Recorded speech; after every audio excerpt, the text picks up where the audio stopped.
Hello everyone, my name is Anuradha Mishra. स्वागत है आपका टारगेट गुरुकुल के यूट्यूब चैनल पर। आज के सेशन में कुछ और क्वेश्चंस बचे थे, पीवाईक्यूज हम सॉल्व कर रहे थे, तो उसके कुछ क्वेश्चंस जो बचे हैं हम उन्हें देखने वाले हैं।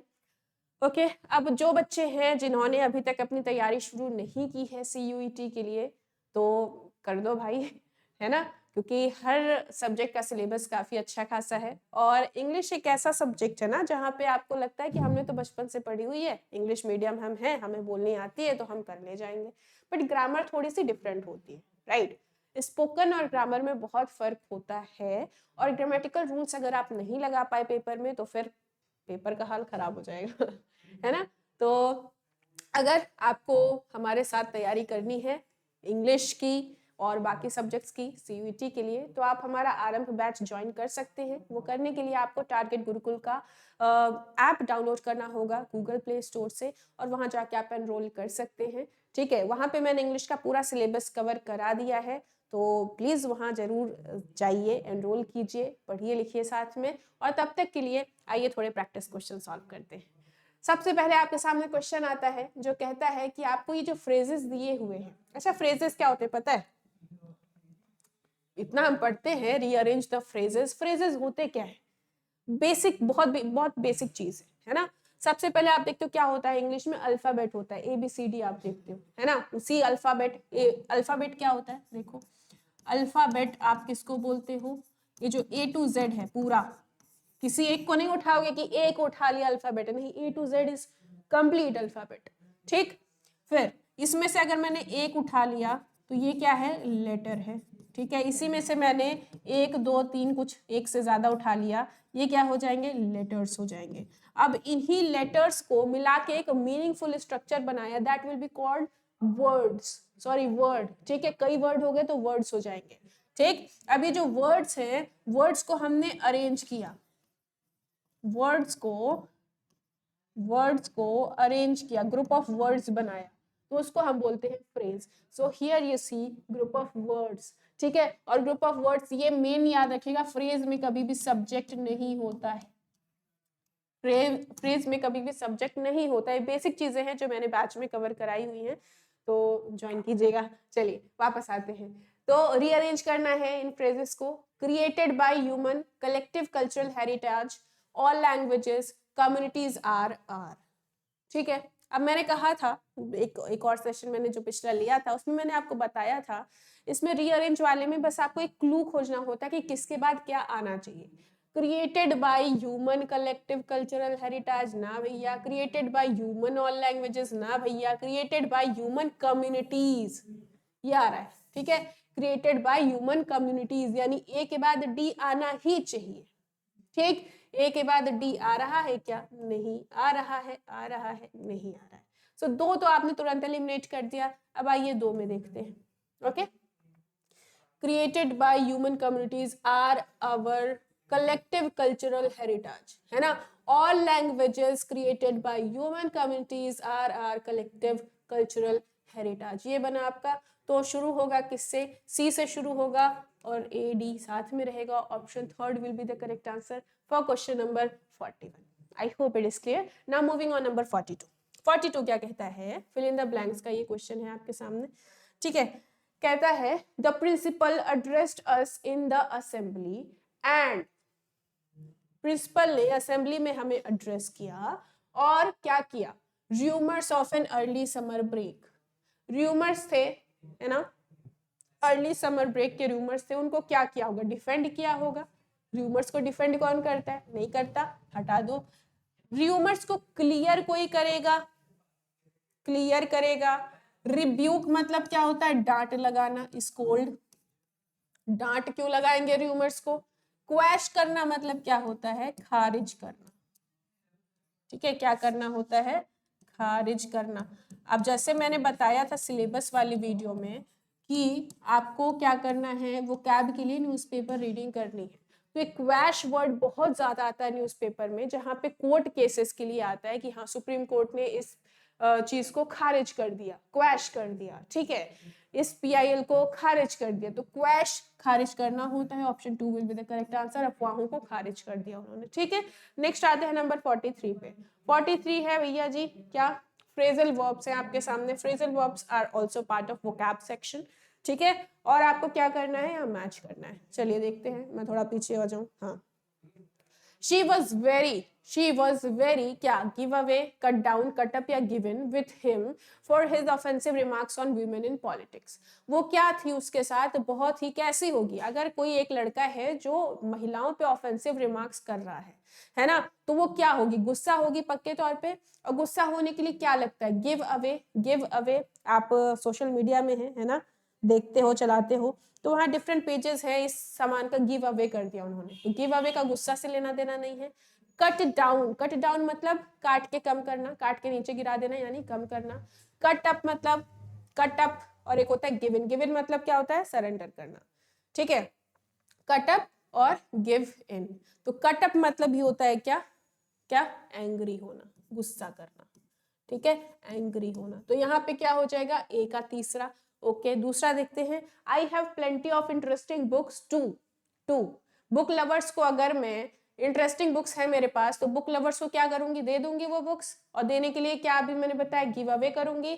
तो बी का क्या हो जाएगा, पहला हो जाएगा। ये वाला इजी था, अगर इसको देख के आप बनाओगे अपना आंसर, तो देखिए बी का पहला कहाँ दिख रहा है, तीनों में नहीं है, स्टार्टिंग के तीनों गलत, सीधे आपका गिव अवे से ही पूरा ये आंसर बन जाता। बट हम आगे और देखेंगे। गिव अवे मतलब क्या होता है, सिंपली देना, प्रोवाइड कर देना, है ना, प्रोवाइड करना या फिर बांटना, डिस्ट्रीब्यूट करना, राइट। नेक्स्ट क्या है, स्ट्रेंज दैट पीपल इजली, अब गिवन है और कट डाउन है, to temptation and ruin their reputation, ठीक है। फिर है Rahul is trying to, smoking क्या करना है, उसको कम करनी है, स्मोकिंग कम करने के लिए कट डाउन हो जाएगा, है ना। कट डाउन ऑन शुगर भी होता है कि आप चीनी इनटेक कम कर रहे हो, राइट। सो डी का हो जाएगा दूसरा, बन ही रहा है वैसे आंसर, हम ऑलरेडी देख चुके हैं। कट डाउन मतलब क्या होता है, कम करना, और गिवन मतलब क्या होता है, सरेंडर कर देना, सरेंडर करना मतलब टू एक्सेप्ट समथिंग, ओके।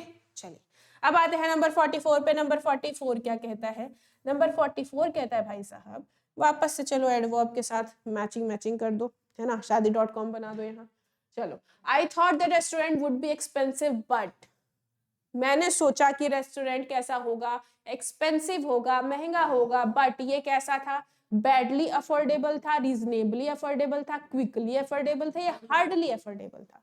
देखो, पहले मैंने सोचा क्या कि रेस्टोरेंट हमारा महंगा होगा, लेकिन जब आप लेकिन लगाते हो मतलब कंट्राडिक्शन यानी उल्टी बात, महंगा नहीं था, सस्ता था, है ना, अफोर्डेबल था। तो अफोर्डेबल हार्डली तो नहीं हो सकता, जल्दी से अफोर्डेबल क्या होगा, नहीं हो सकता, और बैडली अफोर्डेबल चीज कैसे हो सकती है।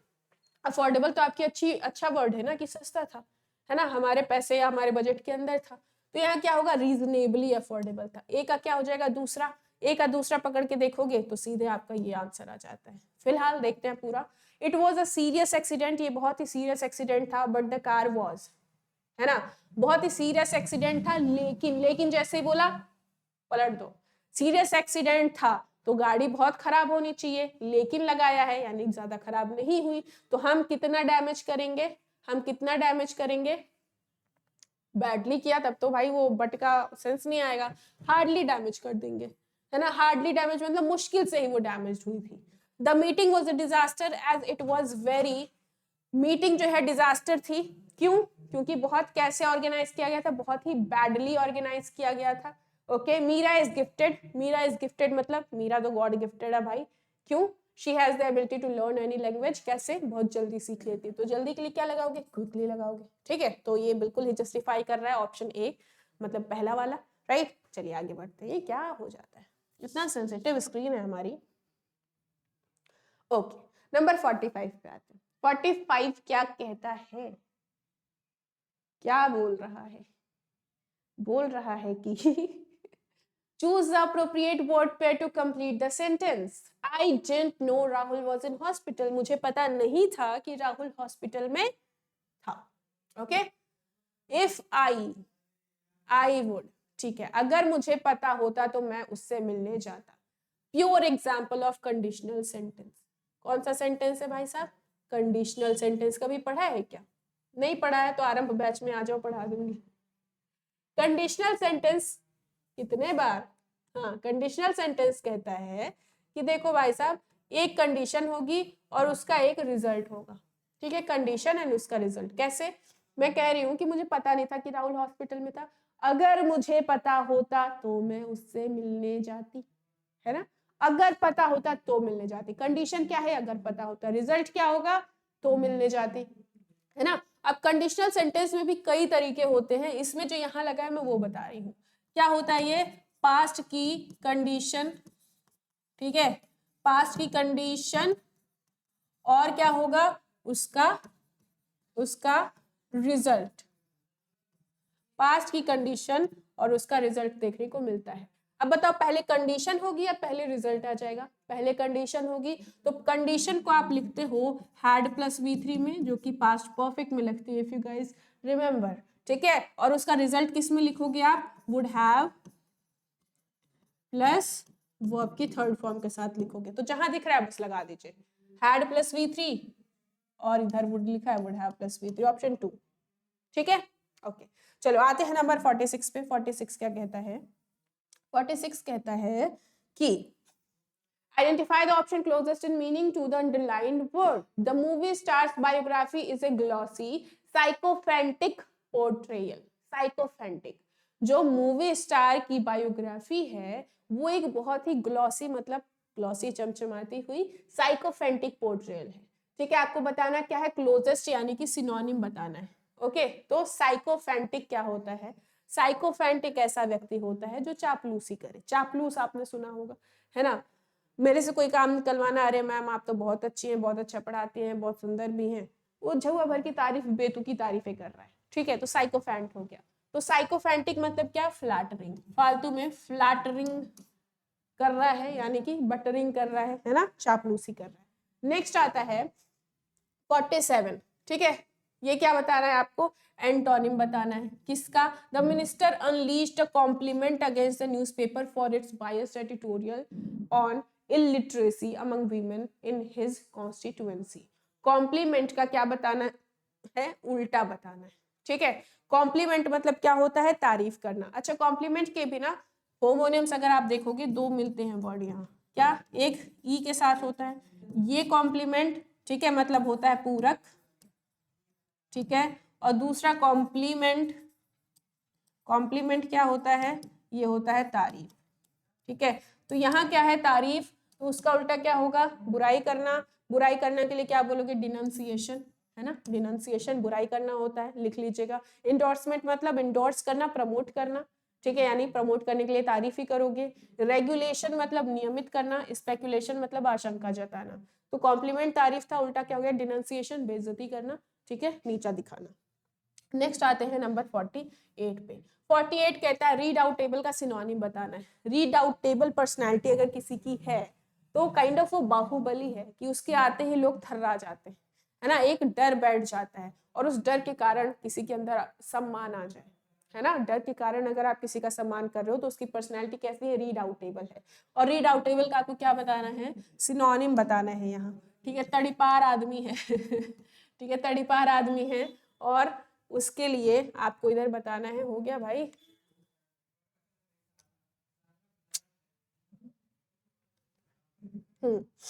ठीक है। तो रीड आउट टेबल का जो सिनोनिम होगा वो क्या होगा? फ्लिम्सी अगर आप बोलते हो, फ्लिम्सी मतलब बहुत थिन, ठीक है, या बहुत शैलो, बहुत ही छिछला। फ्लिम्सी मतलब क्या होता है? बहुत ही छिछोरा टाइप व्यक्ति है, अगर मैं बोल दूं फ्लिम्सी हो तुम तो, ठीक है। तो छिछोरा तो नहीं होगा, रीड आउट टेबल मतलब एकदम तगड़ा इंसान, गबरू, ठीक है।